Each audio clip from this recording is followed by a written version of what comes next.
ናርሲስቲክ ሪሌሽንሺፕ ውስጥ እንዳለን የሚያሳዩ 6 ምልክቶች። የመጀመሪያው ርህራሄ የላቸው፣ በፍጹም አያዝኑ። እኛን ሲጎዱን ነገሩን ያቃልሉና ስለ ራሳቸው ብቻ እንዲሆን ያደርጉታል።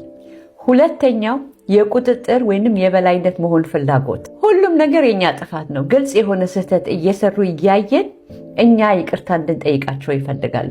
ሶስተኛው ተጠያቂነት አለመውሰድ። የሚያደርጉት ነገሮች በጠቅላላ ተጠያቂነት አይወስዱም፣ ይቅርታ አይጠይቁ። አራተኛ ክደት ወይንም መካድ። ያደረጉትና የተናገሩትን ነገር ይክዳሉ። ከራሳችን ጋር ጥርጣሬ እንድንፈጥር ያደርጋሉ። አምስተኛው በእንክብካቤ ስም የተደበቀ ቁጥጥር። አጠገባችን ያሉትን ሰዎች በጠቅላላ ይወቅሳሉ፣ ምርጫዎቻችንን ይከታተላሉ፣ የምናደርገው የምንሄደው ወይም በራስ የመምራት ኃላፊነት እንዳንወጣ ያደርጋሉ። ስድስተኛው ነገር ደግሞ ከፍና ዝቅ ያለ ስሜት።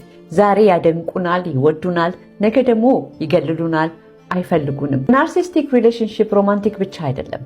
በቤተሰብ፣ በስራ፣ በጓደኛ በጣም ብዙ ቦታ ላይ ነው ያሉት።